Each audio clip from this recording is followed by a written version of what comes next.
Good afternoon, everyone. Welcome to the Cross-Border Virtual Summit hosted by Vinculum.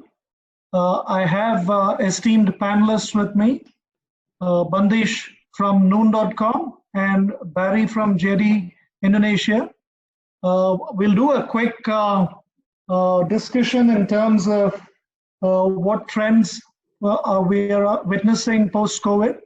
Post that, we'll jump into the panel. And we also have Abhishek Mitra from Vinculum who joined the panel as we get into it.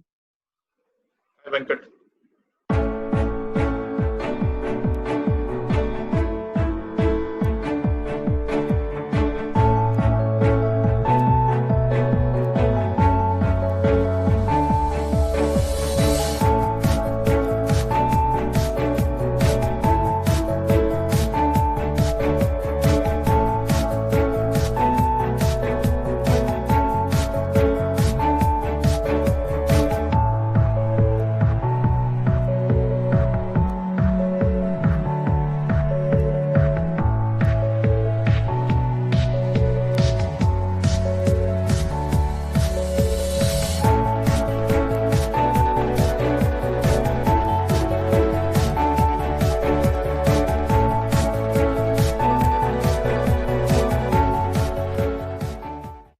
This is Venkat from Vinculum. I'm the founder CEO of Vinculum. Thanks for joining us today.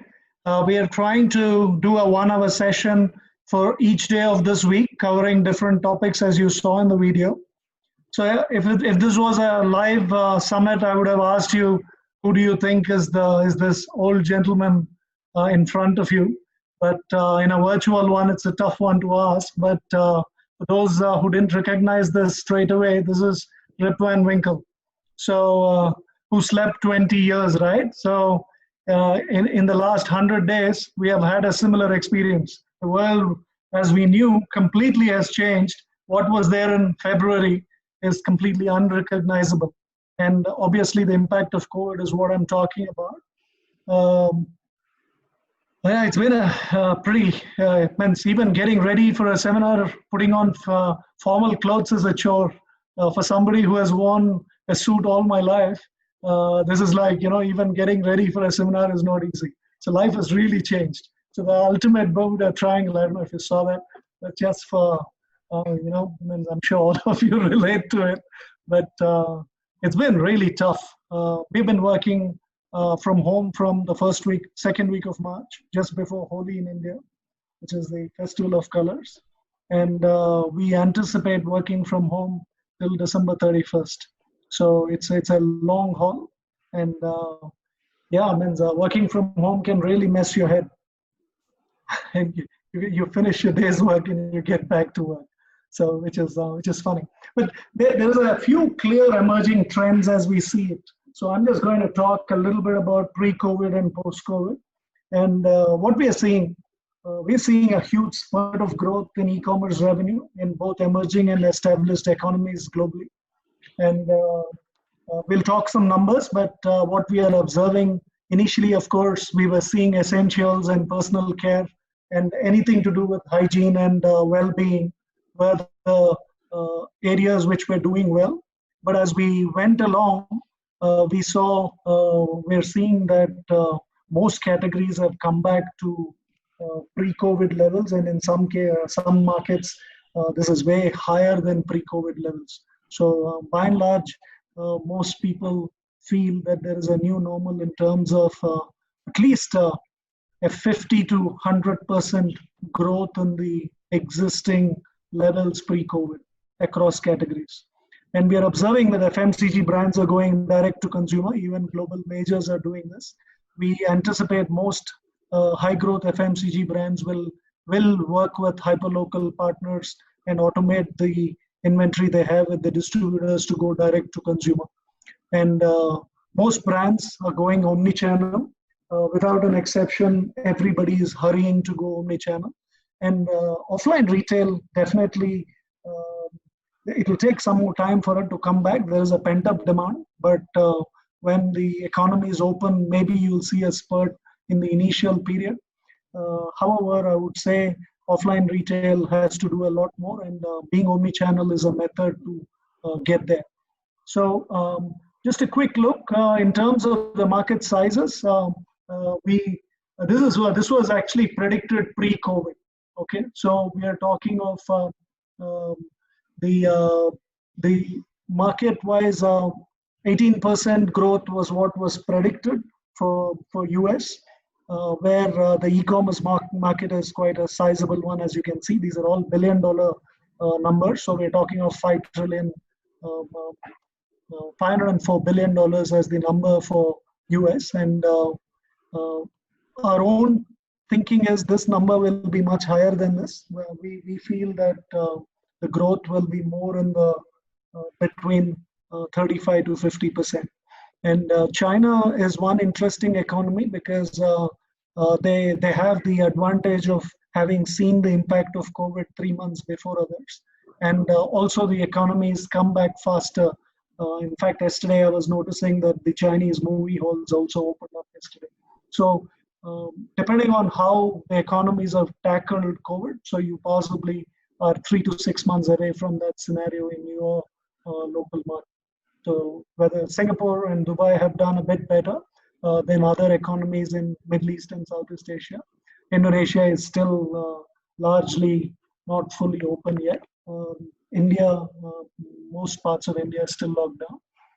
Even though we opened up, malls are still not fully operational. So I think we're going to see some time before it scales up. But global e-commerce is expected to go from $1.8 trillion to 2.3 trillion US dollars and by the end of the year. So we're talking of 28% year-on-year growth. This is what the Statista and Deloitte say, but we think this number is going to be way more than this. So we feel that the numbers will be maybe in the realm of 3 trillion to 4 trillion. So we're talking of numbers which are incredibly high, and we think what demonetization did to digital payments, COVID is definitely doing that to e-commerce. So there is that's our take on the situation. And when we look at top-selling categories in e-commerce globally, these are just some of your large ones. In these, if you look. Food and personal care, definitely there is a global demand for it, essentials. And electronics, there was it had gone down, but there's a lot of growth expected there. Fashion has been down as you would expect, but fashion also has come back to pre-COVID levels in many markets, including India. And we think this is going to significantly go up.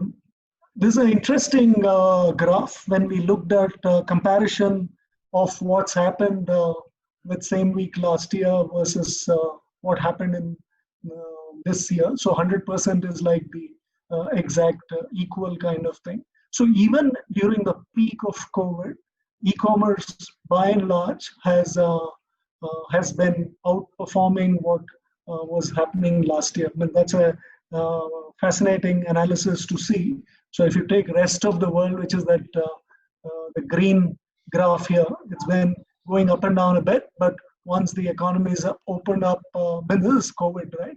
And this has gone significantly up. And once the economies are opening up, it is going even more higher. So I would say this is settling in at about 75 to 80% higher than last year. So this almost is like the baseline figure.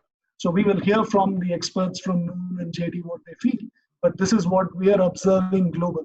So these are the global numbers. So so if you had done $100 last year, so you're looking at 175 to 180 kind of a number. So which is fascinating, right? So this is rest of world. Let's look at North America.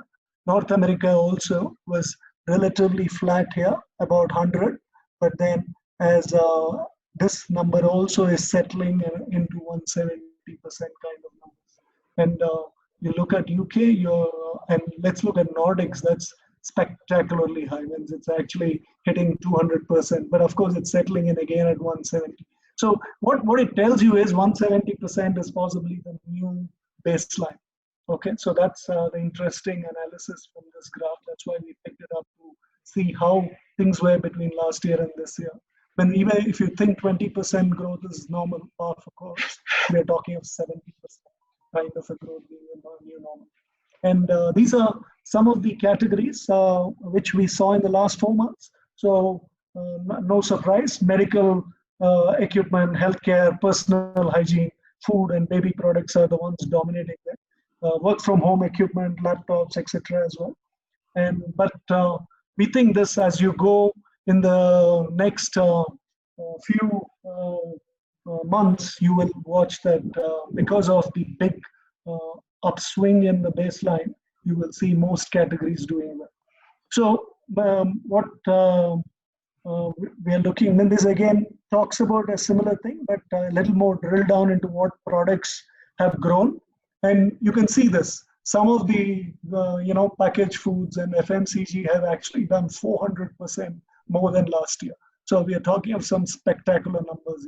Okay, so and of course the more traditional lifestyle products have taken a beating. But as I said, if you're looking at a 170% as the baseline, you're going to see them come back. And good news, last month we have seen a 4.3% increase in GDP in US, which again is a critical market, right, for us to track. And this graph tells you something interesting. Like I said, China gives you a early view of what is to be expected. And when you look at what is happening in China, that tells you that there is a V curve which has come, and you're able to see a big V curve there. And China is back to the positive with a 3.2% growth in GDP. In the last few weeks, we have seen a big plus. Okay, so from May they have come back, and June this has become a very big positive. So if economies can replicate or if economies can read into this, there is a huge up curve expected. Okay, so particularly e-commerce can benefit a big time in this. So a quick look again in terms of what's happened. This is just a survey done by McKinsey, looking at what people are spending in terms of incremental e-commerce. People are saying they're doing more than, it's 15 to 30% more sales is what people are saying in this graph, and that's what McKinsey said. But I think, like we were discussing earlier, this number might be higher.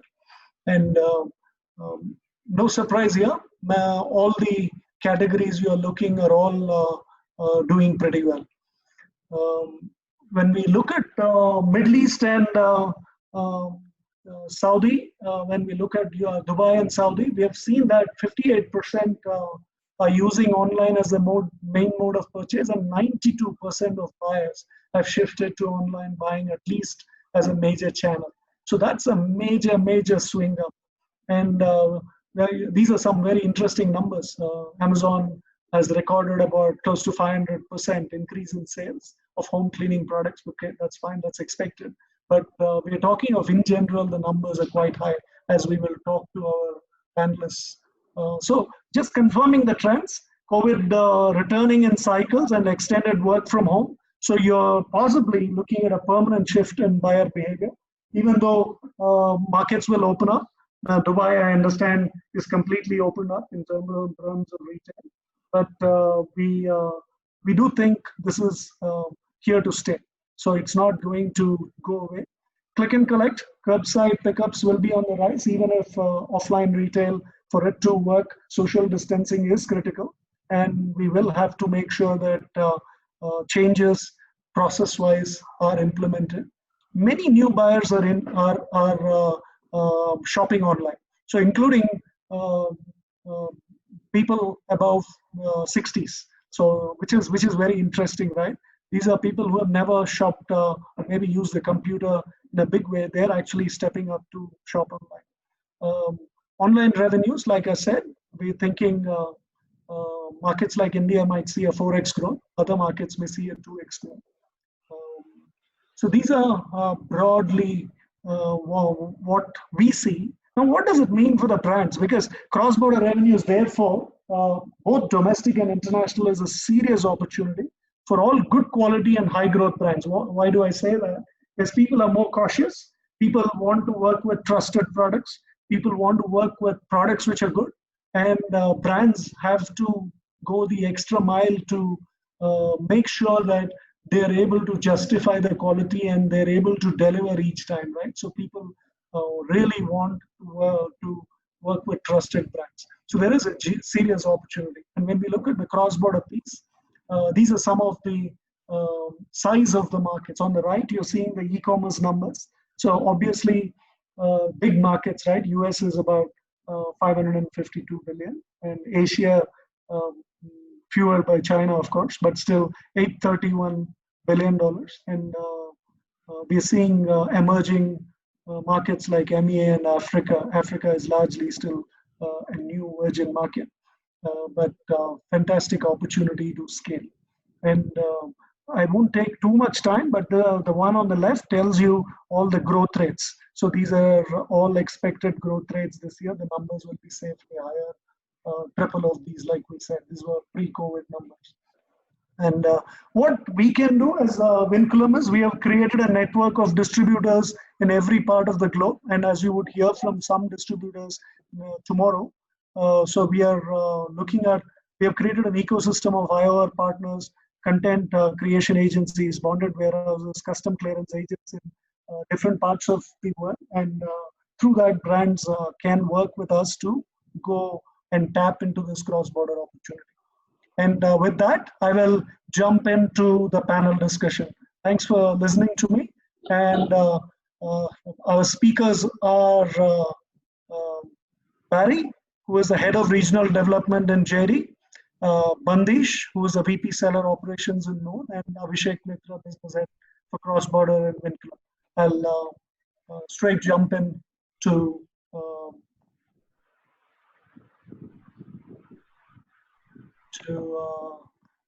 yeah, Mrs. Sorry, we can't sit together and talk. Maybe we'll have to just talk as it is. So maybe I would request Bandish to unmute himself and just introduce Nott and introduce himself. We'll do likewise with the panelists for 30 seconds each. Sure. Thanks, Venkat, for having me on the panel. So firstly, I'll introduce Noon. Noon is the biggest e-commerce company in the GCC region. Not just the GCC region, it also has footprints in North Africa. So currently we have presence in UAE, Saudi Arabia, and Egypt. It's the biggest e-commerce player in all these three regions. We are a completely horizontal full stack e-commerce company with dealing in all kinds of categories, including grocery. And also we are venturing into food delivery as a competition to other bigger players like Zomato. We cater to all kinds of customer segments from the lower income to the highest income groups. And we have specific products for each income groups because of the specific requirements that each of them have. And we operate on all the business models that e-commerce has seen, be it retail, full FBN, which is more like a consignment model. We have a marketplace model, we have dropship model, we have seller flex.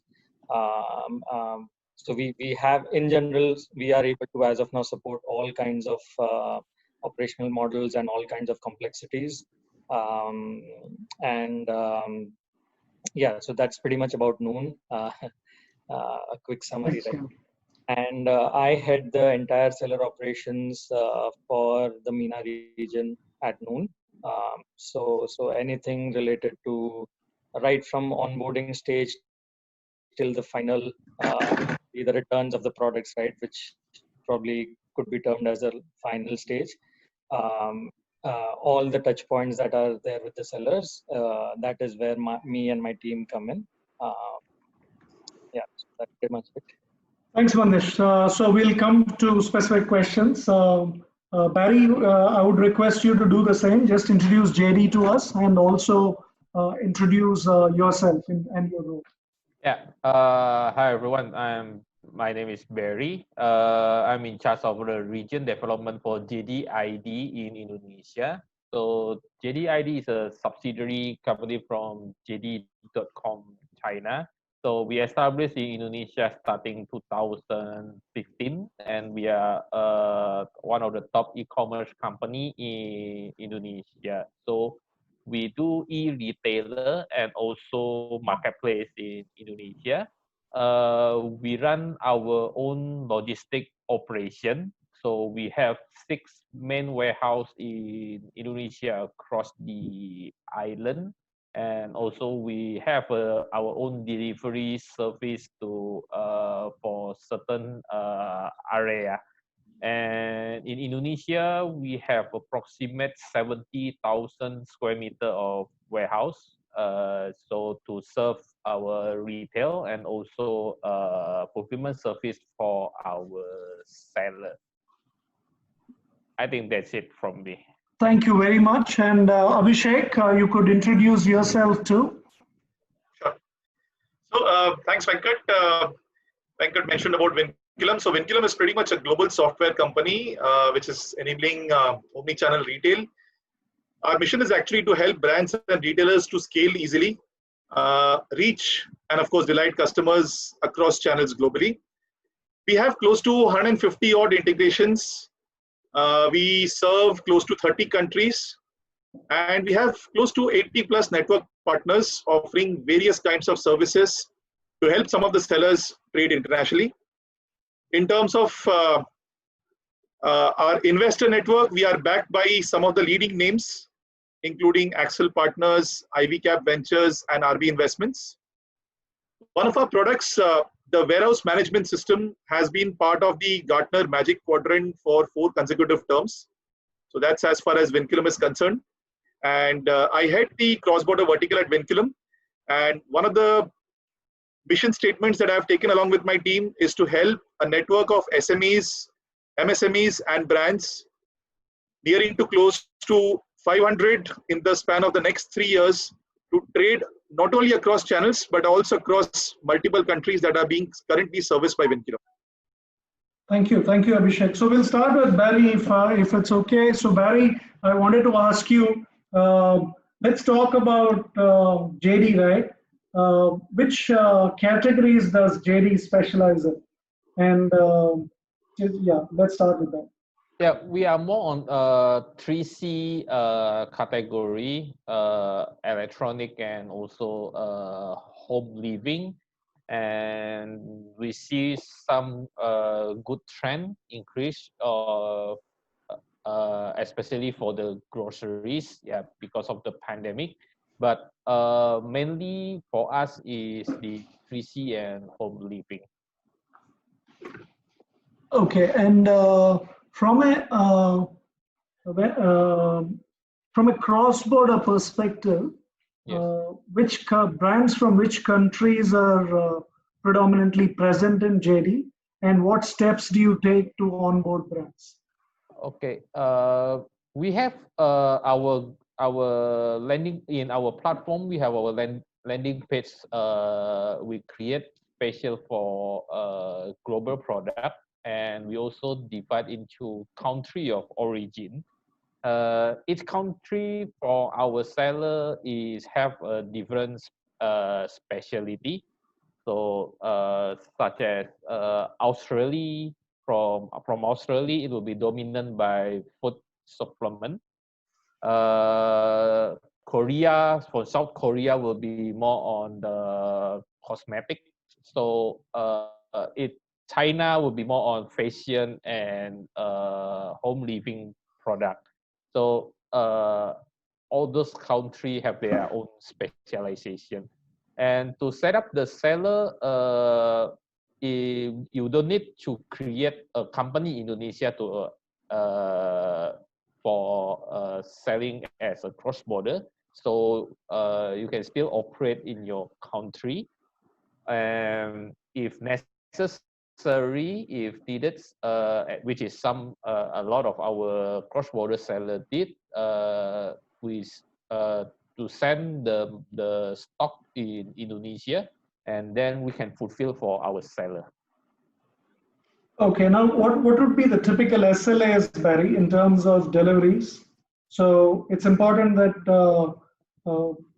brands are able to meet the delivery times, right? Yes, delivery time is various because we have to consider Indonesia as 16,000 island, so it will depend on where is the customer. But if most of the population is stay at Jakarta and also the Java island, if acceptable transit time or lead time from overseas currently is around 7 to 10 days. So if you're talking of 7 to 10 days, then many countries may want to keep goods in a hub, either locally in Indonesia or in a hub somewhere nearby. Does Yes. JD offer fulfillment services? What kind of models do you have? Yes, it's also depend on the SKU or the item because if you send by cross border by each order and you send by bulky to Indonesia, depend on the SKU can impact on the duty and tax. Okay, so there may be that if you send bulky, you can get cheaper duty tax or higher. So it will be depend on the SKU. For us, for the fulfillment, we as a normal fulfillment, so we store all the goods. So if there's an order in our platform or other platform, we can serve and we can dispatch it to the transporter and deliver to the customer place. Okay, so but to meet the 7 to 10 day timeline, I would say the most appropriate option would be to either keep goods in a regional hub like Hong Kong, Singapore, or keep it in Indonesia itself. Is that a Yes. fair statement?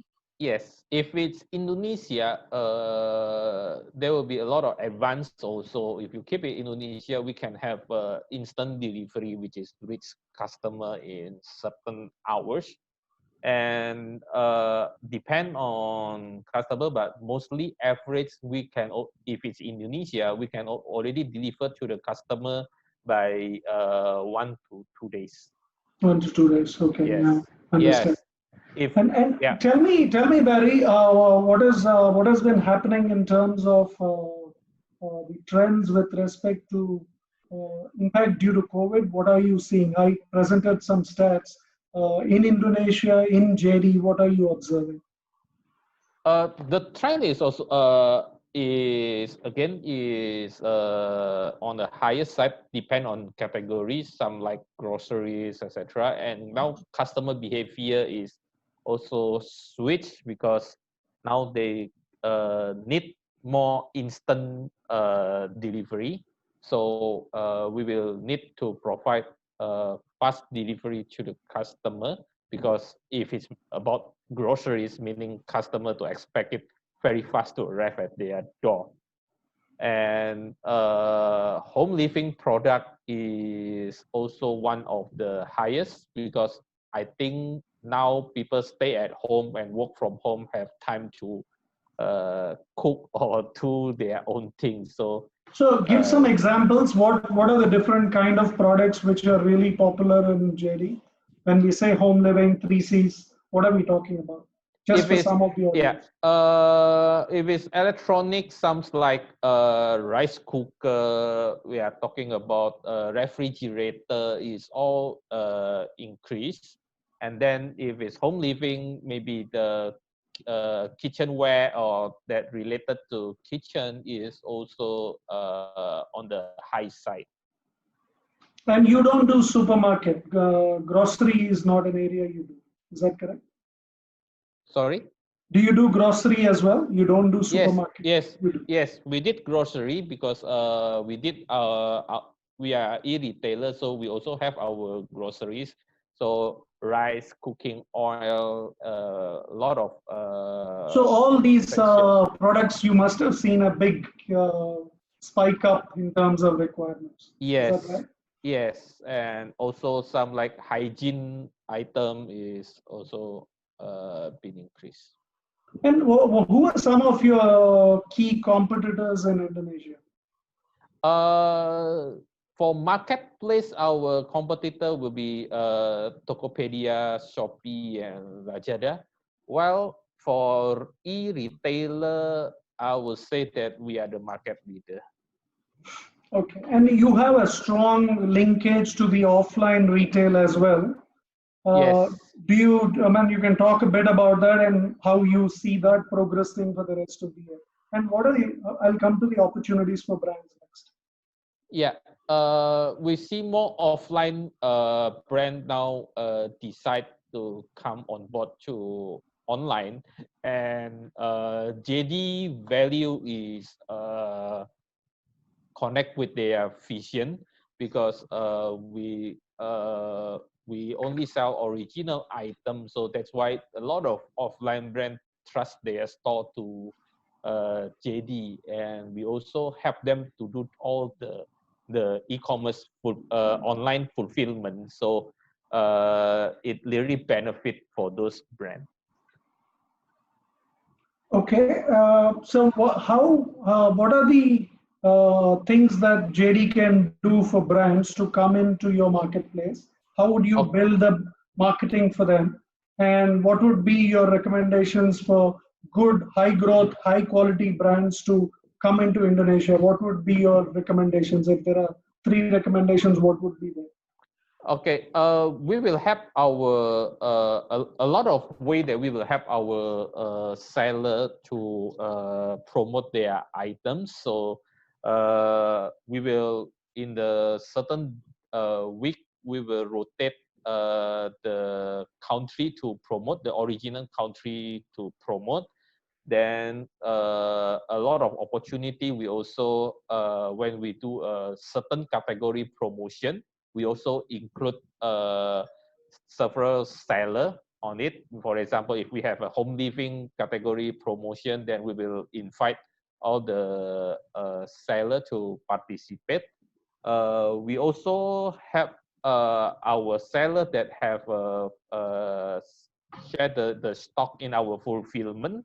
So we will have the item toggle. So on the search, we will also have the fulfilled by JD. So if seller is fulfilled by JD, automatically customer will realize that it will reach them very fast. So they will prefer to buy that from that seller. So thanks, Barry. I'm going to come back to you. I've been chatting with you where we've kept Bandish waiting. So let's talk to Bandish for a little bit. I'll come back to you for some questions along with Abhishek, right? So Bandish, why don't you tell us, you mentioned that Noon was a horizontal marketplace. So what are your top categories? See, the top categories in terms of value and in terms of order volume are significantly different.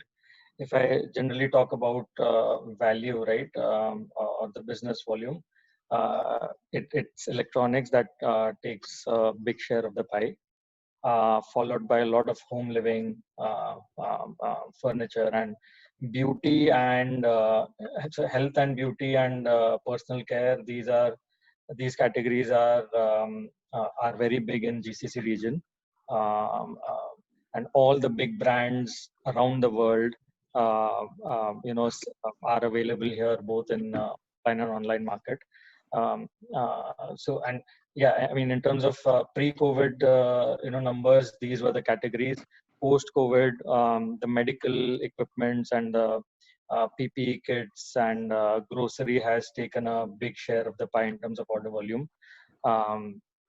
to an extent that every other company has started, selling groceries online. Even Zomato here has started grocery delivery.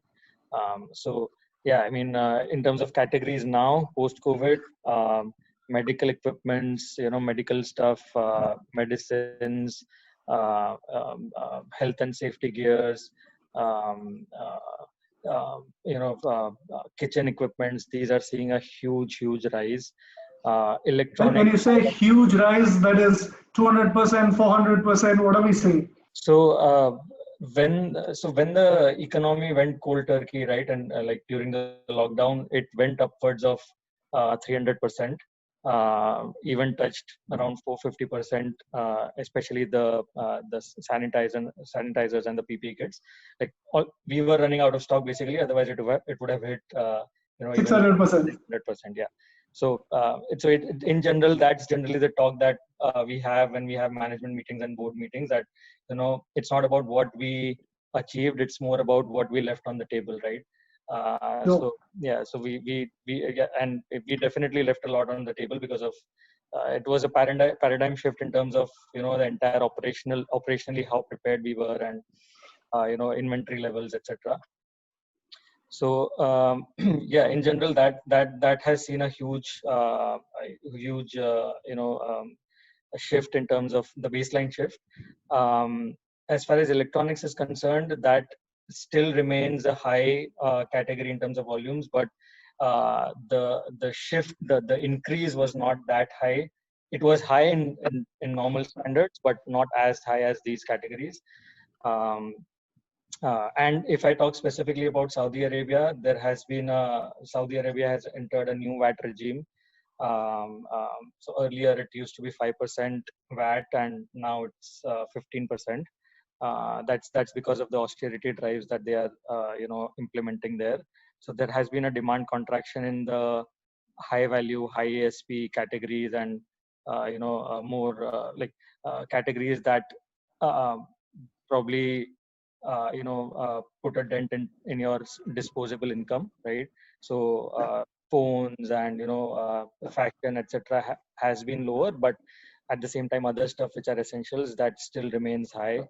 So are your PPE kits, sanitizers, etc. still in demand? And, yeah, that still maintains more or less the COVID levels, even though everything has opened up. UAE has completely opened up. Even if we talk to the offline retailers, we generally tend to hear, we are back to 50-60% of the volumes offline, but still online. So as far as e-commerce is concerned, we have seen a lot of new addition to the e-commerce world in terms of new people. And these volumes we are sustaining without any sort of marketing. We haven't marketed the platform since last 4 months, or since March. And so yeah, I mean, in general, that's the complete. You can't get any better than that. Yeah. No marketing and numbers are so high. Yeah, it's like no input and only output, right? So I mean, yeah, there is input in terms of efforts, but no marketing dollars spent. So it has been, I mean, yeah, e-commerce baseline, there has been a significant shift. And when I say that UAE has opened up completely, right? And still we are maintaining at least, double the volumes pre-COVID. So in that sense, yeah, e-commerce. So I was speaking about 170% as the baseline. Do you see that, or is it even higher in Dubai? Yeah, so that graph pretty much makes sense for GCC region as well. The trend has been similar. Maybe the March to May period would have seen a bigger spike, but yeah, I mean, normalized graph would look similar across all e-commerce companies. And coming back, does Noon, what is the model which you recommend for products coming into Middle East? What SLAs do you have, and do you do fulfillment by yourself? Yeah, so I mean, yes, so we own, as far as operational capabilities are concerned, we own warehouses, we own our own delivery fleet. In fact, our delivery fleet is the biggest in UAE, both in terms of size and service, quality of service. So we have been doing a lot of cross-border business, primarily from China as of now. In fact, so the way we operate is that we need a local registration of the company. So even if you're selling in, you're a seller in, you're a company in China, you will have to have a local registration, a local trade license, and a VAT. But thankfully, since the government here is super proactive, they have recently, about 6 months ago, they launched a program wherein they commit a 24-hour turnaround for registration of companies, and they also offer all the bouquet of services in terms of a single window for opening bank accounts, even for registering on online platforms, of which Noon is a partner as well. So on that single window, you also can, if you wish to, you can opt for registering on Noon, and from there, we get an input and we register. So in terms of opening of business and everything is pretty smooth here, opening of bank accounts, etc. And as far as the business model is concerned, for cross-border, so firstly, I'll talk about the marketplaces. So we have primarily two marketplaces, Noon and Kul. Kul is Kul, Kul. Noon is obviously the biggest brand. Kul is what we have launched 2 years ago, but now we are increasingly aggressive on that. Noon will be more for the branded products of the world, or the more standardized high quality products. Kul will be majorly for more run of the mill, low value products, and there will be significant differences in terms of what kind of sellers will be there on Noon and what kind of sellers will be there on Kul, versus what kind of operational models will operate on Noon versus that on Kul. But in general, the long tail of the products in the market will eventually see themselves more on Kul than on Noon. The benefit that the sellers get on Kul is that it's more freehand. Freehand in terms of what the sellers can do. They can market their products. Any seller can potentially get a banner and more support on advertisement, as compared to Noon, where there will be much bigger brands, and this is what we have seen, that generally the smaller brands tend to get they drown out in the pool of very, very big brands who tend to have more marketing dollars to spend. So the other platform is also going to be very, very significant. Obviously, you guys are giving a big push to Coop. Yeah. So volume is going to come from there, correct? Yes. So so if I were a brand from Singapore or from Malaysia, Thailand, India, etc., the recommended method will be come and set up a company locally, have a local buyer, or work with a local distributor, keep the goods in Dubai, and then fulfill. That's possibly the method, right? Dubai has a 5% tax regime. Is that correct? Yes. Dubai has a 5% tax. And yes, preferred model would be keep the products locally, or you may enter into a hybrid model where you keep the products that you're confident about, you can keep them store them locally, and to have a more longer tail, you can keep them in your origin countries, but then there is a certain SLA that we require you to adhere to. For internationally shipped products, we require you to fulfill it within 7 days.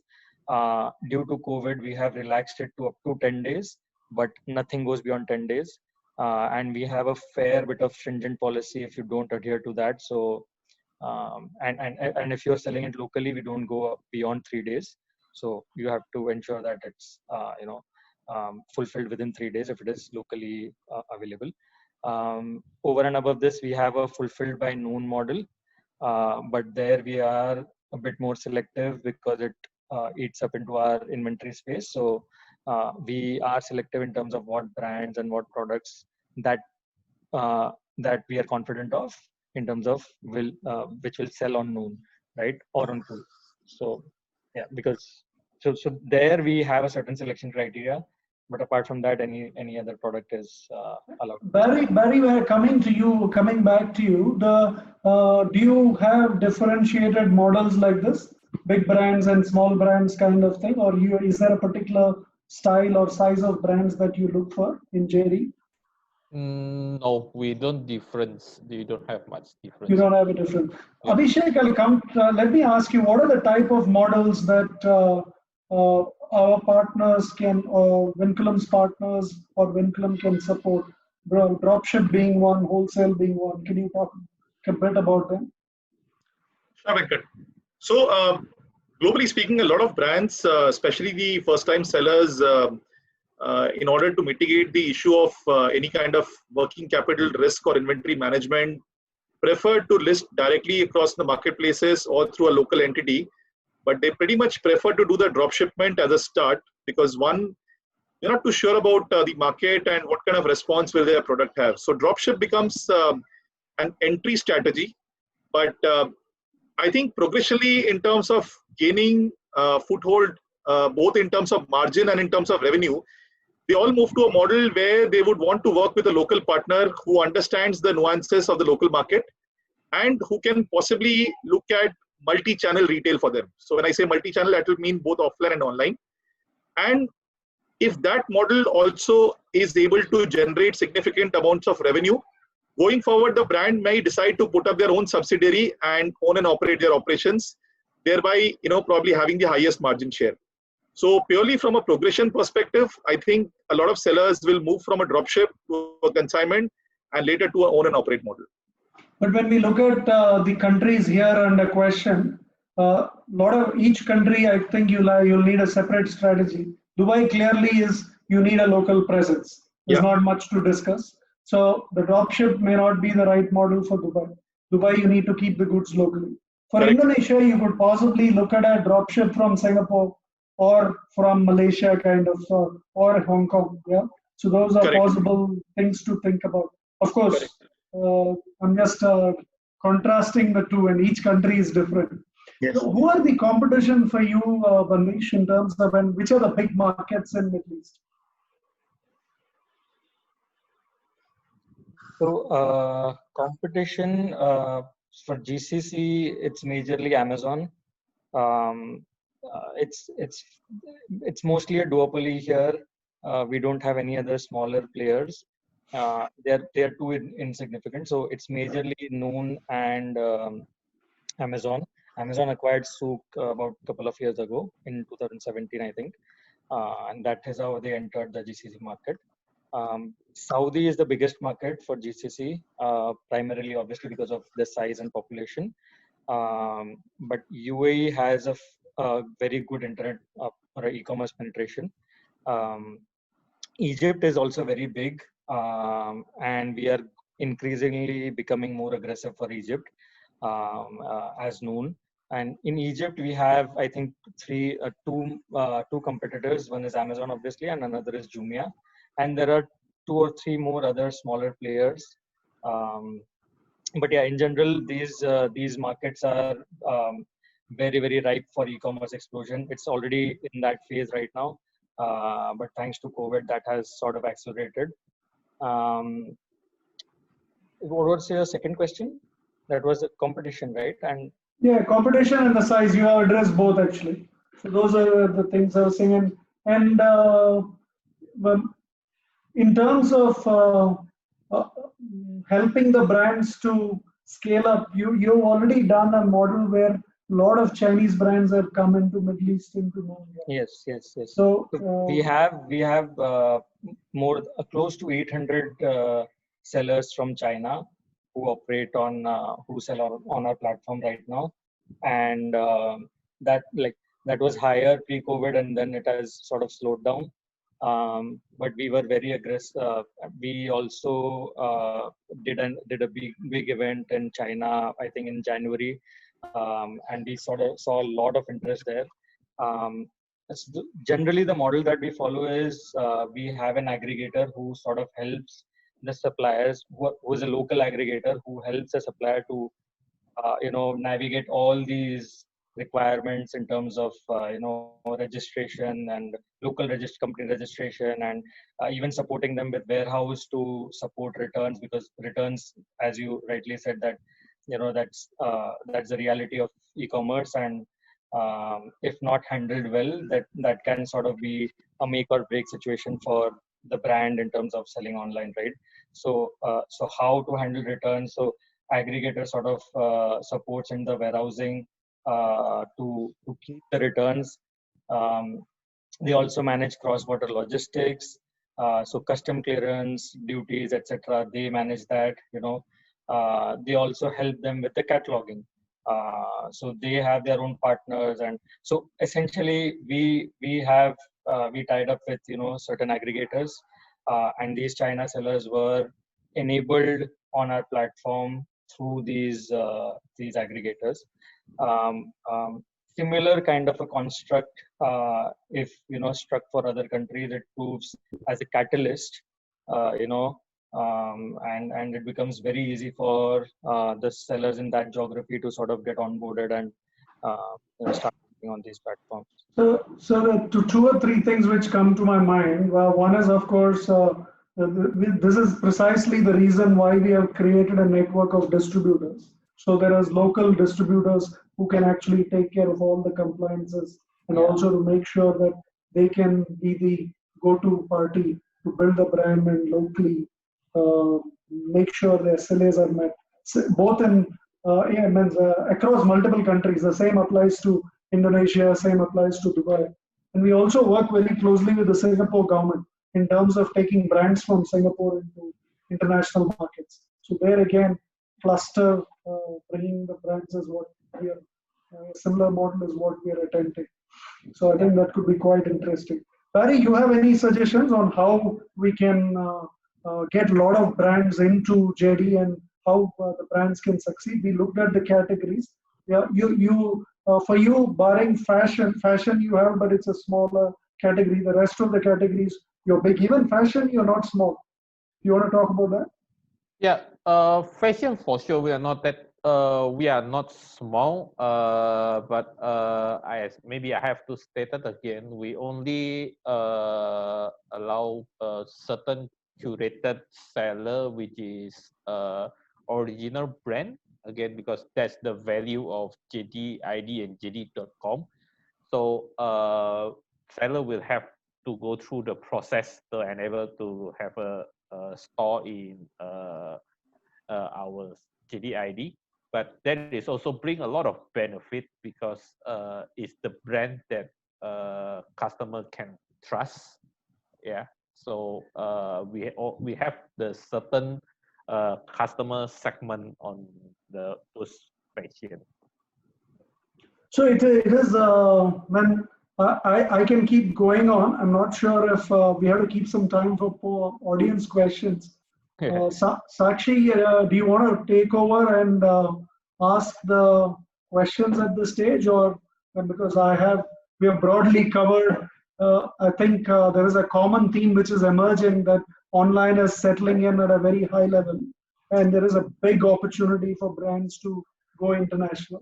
And these are powerful marketplaces which can support entry into the market.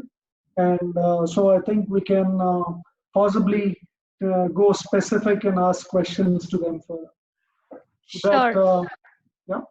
Yeah.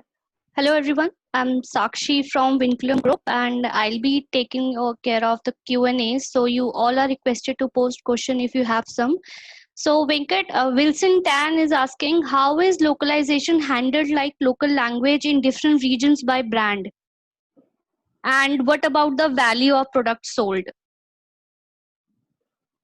Abhishek, do you want to take that? From a platform, obviously, what I can cover the first part.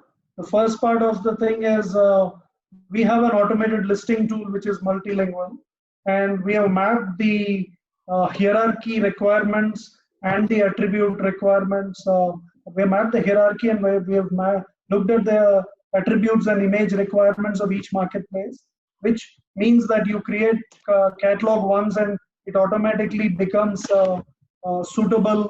It gets modified on the fly as per the needs of the target marketplace. So there is a listing tool available as part of the Vinculum platform.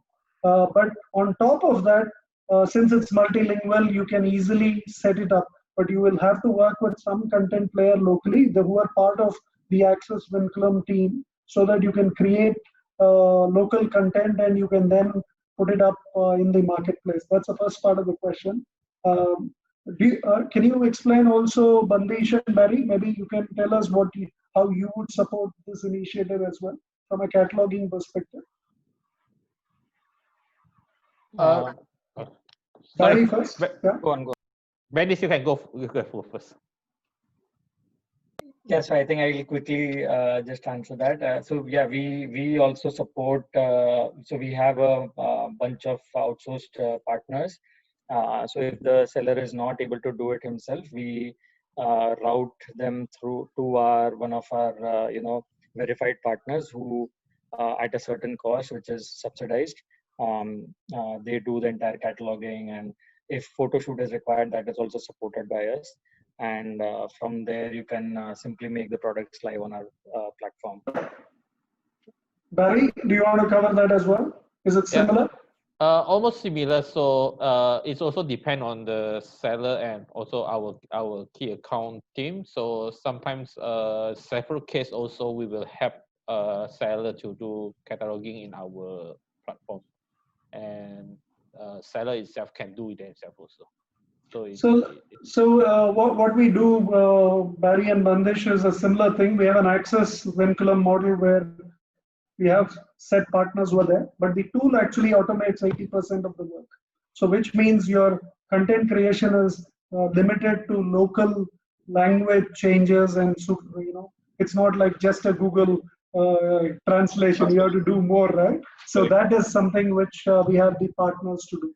Abhishek, do you want to cover the second part of it in terms of the value of the product?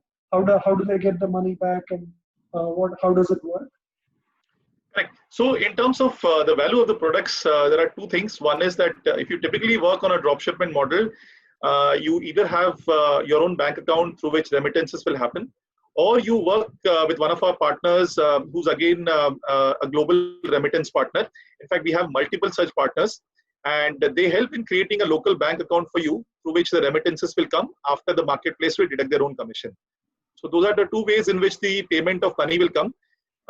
As exports also include international compliances with taxation and duties, we also work with leading tax consultation agencies, and we cover them in day 4 of our event. But these consultation companies will essentially ensure that your local taxation, like for instance, Bandish mentioned about a 5% VAT being applicable on any sales which you make in Dubai. So all your local compliance and tax remittances will be taken care of by our partner network. We also work with a lot of value-added service partners, as Venkat was mentioning, essentially for designing local content. For instance, in countries in Southeast Asia, you need to have content written in Bahasa, depending on where you are. Indonesia and Malaysia, Bahasa is quite popular. In Middle East too, you have certain number of countries which require the language to be converted into Arabic, and both Vinculum and our network partners are able to actually create the right keywords to ensure that there is product visibility across all the channels where you operate. So from a cycle perspective, Vincent, we look at the category, we look at what are the channels for your category which are most suitable, and we look at the price points at which it makes sense. We look at the model, whether you go directly as a seller or whether you work through a distributor locally. We also guide you on where to keep your goods, whether dropship is the model or whether you keep the goods locally in the target market. And we tie up the whole process to get money back.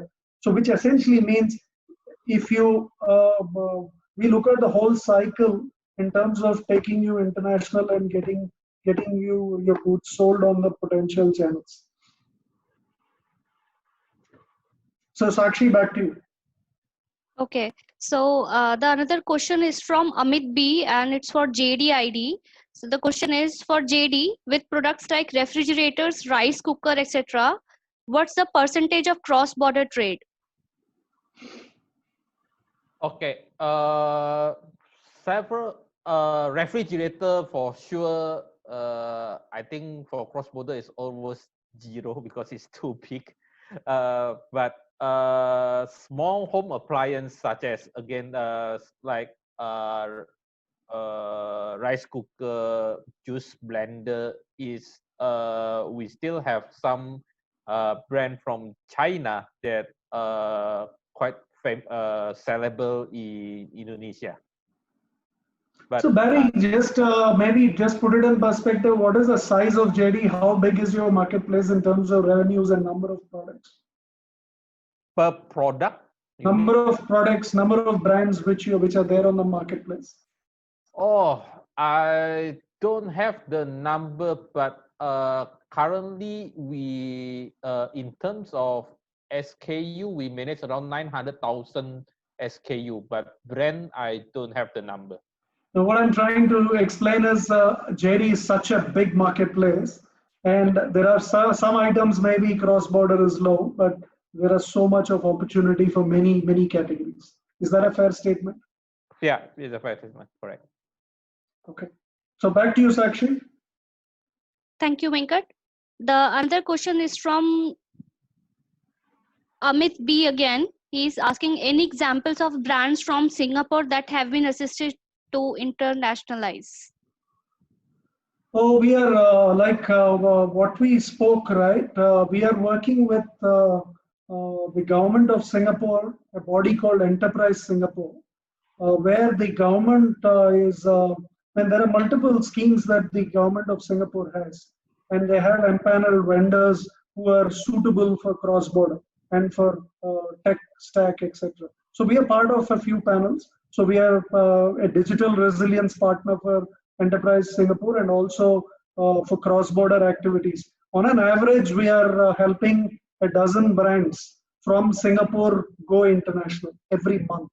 So we are talking of over the year, we are talking of at least 150 plus brands from Singapore itself going international. These are in areas like baby products, handicrafts, food.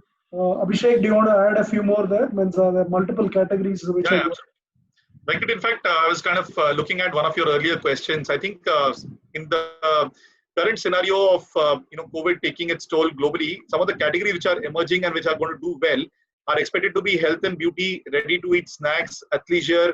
I think Barry mentioned about home equipments. Home equipments will definitely do good, especially for exercising.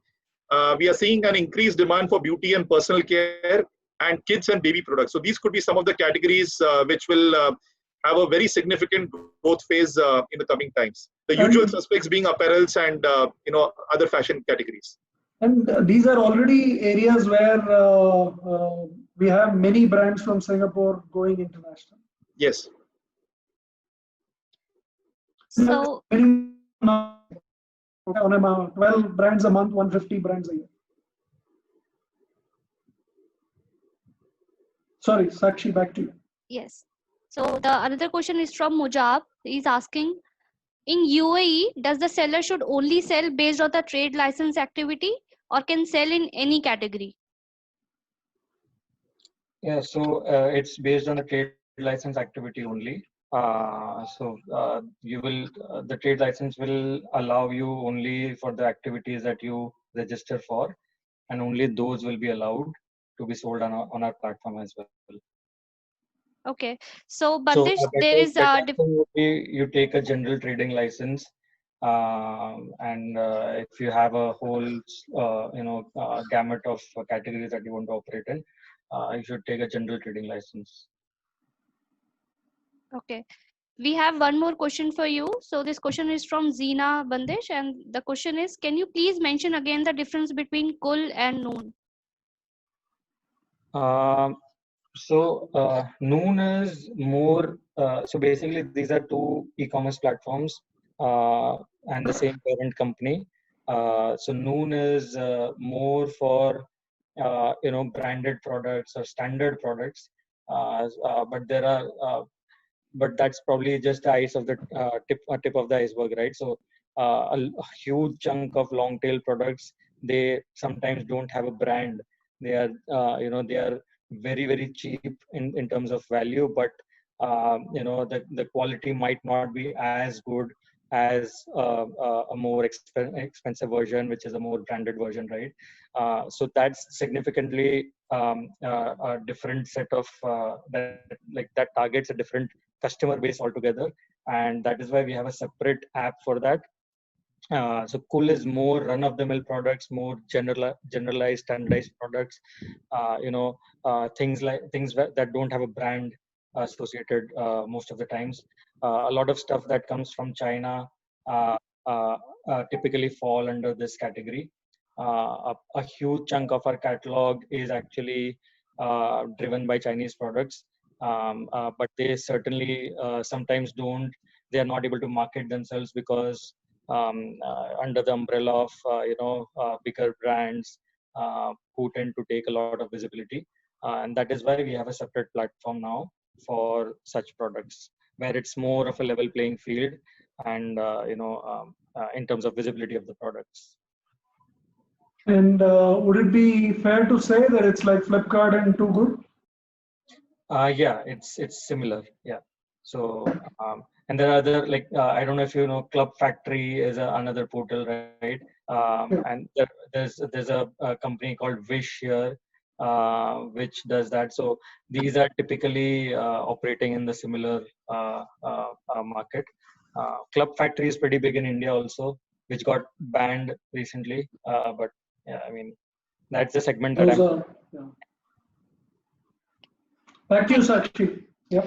So Venkat, this question is for you from Mr. Nanda Kumar. He's asking, what's the current e-commerce sales trend of fitness product in SE Asia, Southeast Asia? Can you repeat that? Fitness equipment, is it? Fitness products. Fitness products. Current e-commerce sales trends of fitness products in Southeast Asia. So I would say if we are talking of products which are supplements and which are helping the people to maintain fitness, those are all definitely looking an upswing. So if you're talking about fitness as in fitness gear and fitness products, gym equipment, etc., those are obviously taking a slight backseat because they're not open. So simple as that. But what is interesting is a lot of people are buying it and setting it up at home. So that's what we notice. I would like actually Barry and Bandesh to chip in. So whether my reading is correct or not. Venkat, if I can also just quickly come in. So in terms of pure fitness equipments, we have some statistics. For instance, in India, we have a company called Cure.fit, essentially going into home equipments for exercise.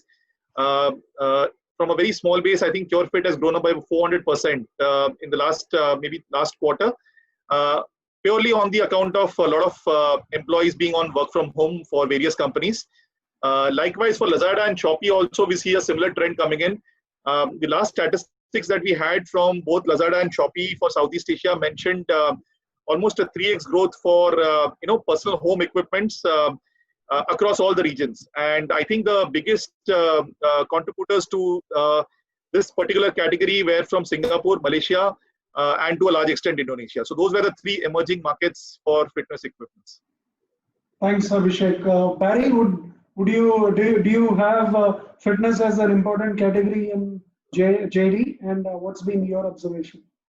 Yeah, of course, fitness is now also, like you say, the home fitness is one of trend in Indonesia, and strangely in Indonesia, bicycle also has a big trend. Actually, bicycles, you're right. Electrical bicycles are seeing a big upswing even in India. Yes. So that's interesting that you say that. Yeah. Yeah. Now people taking because cannot go to fitness center to gym, so now move on bicycle to have the exercise. So yeah, it's a trend. I think it's a pretty hot area, though. I think the margins have been there's heavy competition in that segment. But I think a lot of people are now becoming serious. They can't go on public transport. It's better to cycle, kind of thing. Yeah, I don't think Dubai would see that, would it? No, in fact, there's a big trend in Dubai for electric scooters, As And, well, okay, sorry, I'm not informed. That's interesting. Okay. so electric scooters and hoverboards and these things. So so essentially Dubai has a very good infra in terms of roads and pavements and footpaths, and you see a lot of people driving these on the footpaths. People also commute to office using these electric scooters, right? So that's a universal trend, that means. So we are observing in many markets. So that seems to be a big trend, electrical Yeah. scooters. Yeah. Yeah. So, and in general, sports equipment is very big, and in fact, that's one of the 5 categories that currently our board is completely focusing on, because and the other categories are categories like baby products and other such stuff. And So fitness wise, gym equipment, obviously, home equipment is up. yes, All the fitness gear, maybe, is it cycling, yeah, is also up, cycling and gears. also supplements is up, correct? Yeah, I mean, not sure about supplements. I mean, I don't have the data around it, but yes, other sports equipments, definitely it is going up. And in Dubai, we see a certain gap in terms of value products in these. It's in Dubai, it's as of now majorly driven by branded products in this category. But we see a gap, a demand supply gap in terms of value products. So a more non-branded stuff, but which is more value sensitive. That is where still there is a certain demand supply. There is good demand, but supply in the market in general is a little low, which probably can be addressed by suppliers from India, China, yeah. Okay, back to you, Sakshi. Any other questions? Yes, we have a lot of questions, Venkat, and this question is for Bandish. Is it okay for the panelists to spend a little bit more time answering the questions, another 5-7 minutes? Yes. Yeah. No, I must. Yeah. Okay, fair enough. So the question is from Hemant Bala from India. They are a manufacturer of jewelry and they want to enter UAE in Saudi via Noon.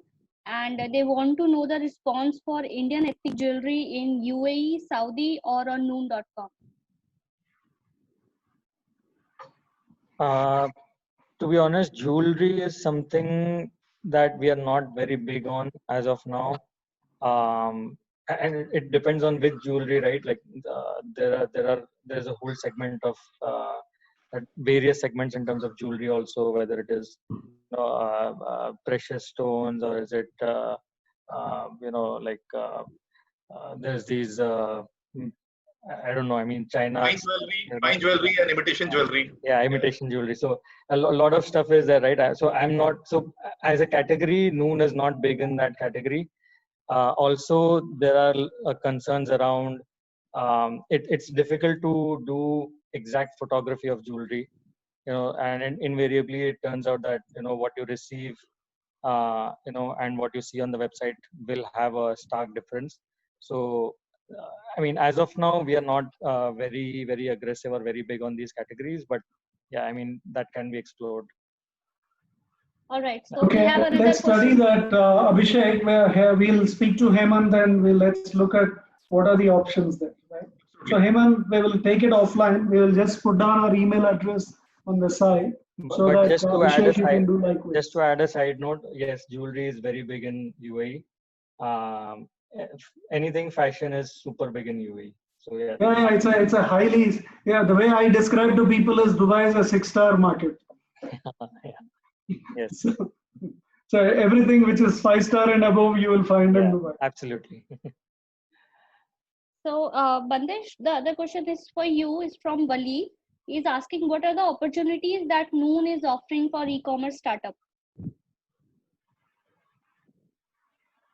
I'm not very clear on the question. What are the opportunities that Noon is offering for the startups? For the startups, if you mean other smaller manufacturing companies, typically the support that we give to smaller SMEs MSMEs is that we handhold them a lot. We take them through the entire e-commerce onboarding and onboarding journey, and we give a lot of marketing support wherever we see a good promise in the products. I'm not sure if I answered the question, but I'm not very clear on what kind of startups is being referred to. Okay.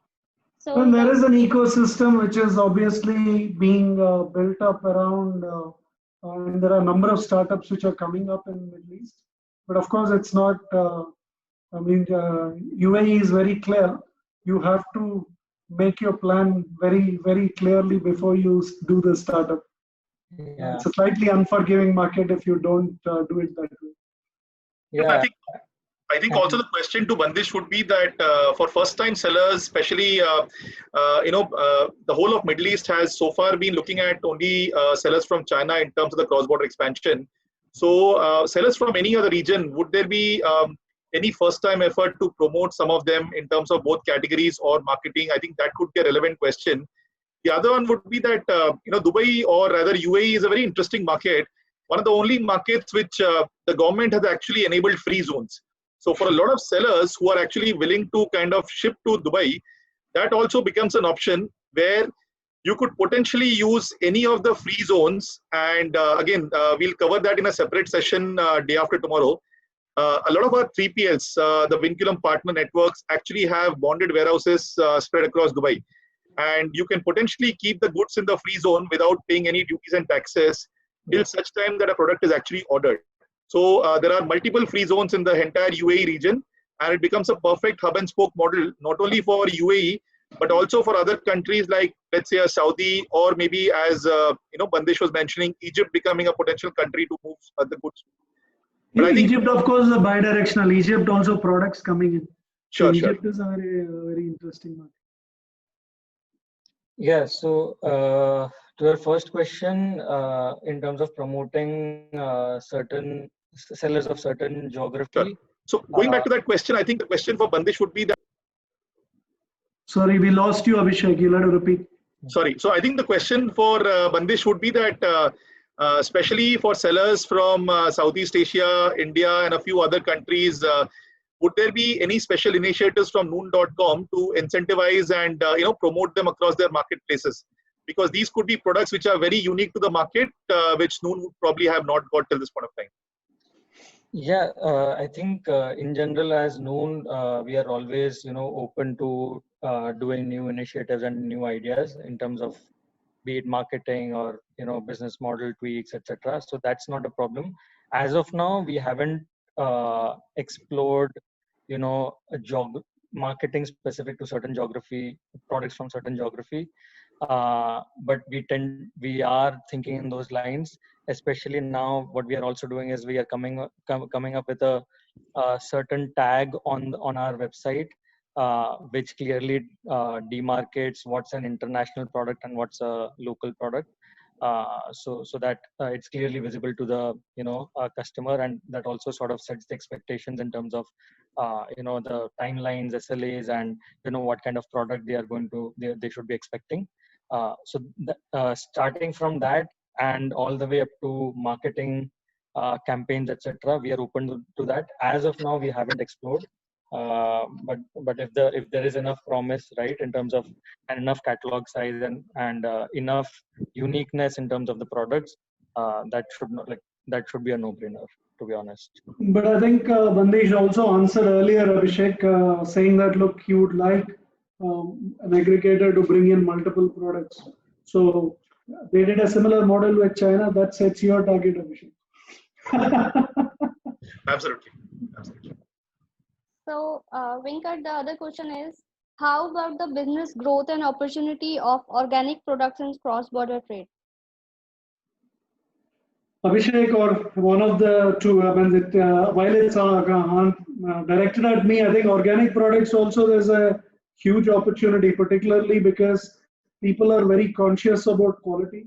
People are conscious about the source of products, and if there is products which are of good quality, there's a clear opportunity for both a premium for organic products and also for sales into multiple regions. That's my take. I would like Abhishek, you could start and then we can do a quick round, checking with the others. So for organic products, Venkat, as you have mentioned, I think there's a huge demand. In fact, in India also, we have taken a lot of beauty and personal care brands from Korea and other countries in North Asia.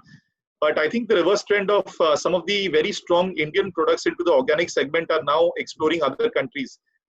We have actually taken a couple of brands to Southeast Asia through our partner network. And we are also now looking at moving some of these brands and listing them on noon.com in terms of this category per se. One of the challenges this category faces is certifications and compliances. So organic products being, by definition, close to skin or in direct contact with skin, requires a lot of certifications which are very, very local. For instance, countries like Malaysia and Indonesia have a very different set of certifications which are required.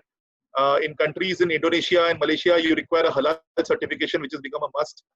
US, of course, has an FDA that becomes very, very statutory. I think beyond the certifications, the other challenge to take care of for the organic brands is in terms of local content curation and the pricing and the SKU mix. So once these three factors can be taken care of by the brand, of course, Vinculum is enabling it for a lot of brands which we have taken international. I think there is every reason for a brand to be successful in multiple markets. Barry? Barry, do you have anything to add there or your observations? I think I totally agree with Abhishek that it's covered by Abhishek. I mean that currently what we can help all the brand is, of course, can be corporate, and we can also do it like a tailor-made to support. So we'll take maybe three last two questions, and then what we will do is for the rest of the questions, let's send a response back by email. Yep. Okay. So this question is for Mr. Berry. Okay. Yes. Question is from Nandakumar, and he's asking that his company is registered in Singapore and Malaysia. To enter in Indonesia market without registering his company there, how far JDID is supporting?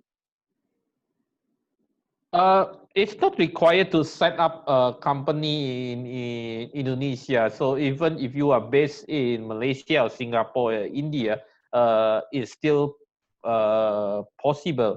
And you just need to register in our seller system, and for sure our account manager will help. Okay. So Venkat, we have a lot of questions, but we are running out of time. So this is going to be the last. Let's ask Barry and Bandesh. Do you have 5 minutes, or should we close now and answer by email? What is your preference? For sure, for me, if there's still a lot of questions, just list it down, and for sure we will try our best to reply and email back. Okay. Barry, I have one question for you in terms of the market expansion for JDID. After Indonesia, any particular countries that JD is willing to expand and take some of the brands? Are you looking at additional markets like Malaysia, Singapore, Philippines, Thailand, Vietnam as potential extensions? It's on the pipeline, but I was not able to inform what, when, and which country yet until we found a partner. But JD has a presence in Vietnam, right? Through Robin. We have I think a JV or cooperation with Tiki. Tiki, correct. Okay. Okay, last question for the day for now. So, Sakshi? Yes. So the question is from Mr. Naveen. It's what is the percentage of sales you recommend for marketing spend on Noon and JD marketplaces? What percentage of sales? That's the question. Marketing spend. Yeah. I think it completely depends on the category, right? So if you are into fashion, then even up to 6 to 10% would be justified. But if you're in laptops and like where there are thin margins, then obviously that won't make the cut. So there's no clear answer to this. At least, like, probably I'm not the right person for that. Yeah, I think you'll have to explore the market to arrive at a proper number. So 1 to 10% depending upon the category. Yeah, I mean, I'm not probably the right person for this answer, but Barry, yeah. what do you think? Any suggestions, Barry? No, I don't have a suggestion for it. Then, yeah, I guess it's incremental is how we look at it. So we tested and tried and then settle into a marketing budget for the brand.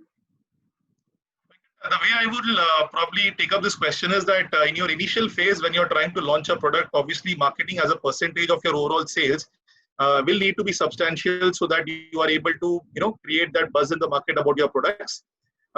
If your price competitiveness is very, very attractive, and if your product itself has a very unique selling proposition, I think that itself will ensure that your volumes are scalable and your marketing as a percentage of the revenues will keep coming down as you transact across channels.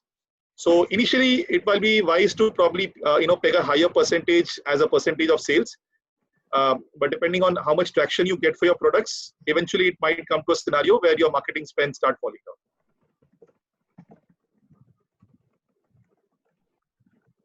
Okay, with that, I will close today's session. Thank you very much to the panelists for spending their time today. And to everybody who attended, thank you very much for spending time. We hope to see lots and lots of brands go global and succeed and give a punch to COVID and make the best of it. All the best. Thank you. Thank you so much, Venkat. Thanks, Bandish. Thanks, Barry. Thank you. Thank you, audience. Thank you, audience. Bye-bye.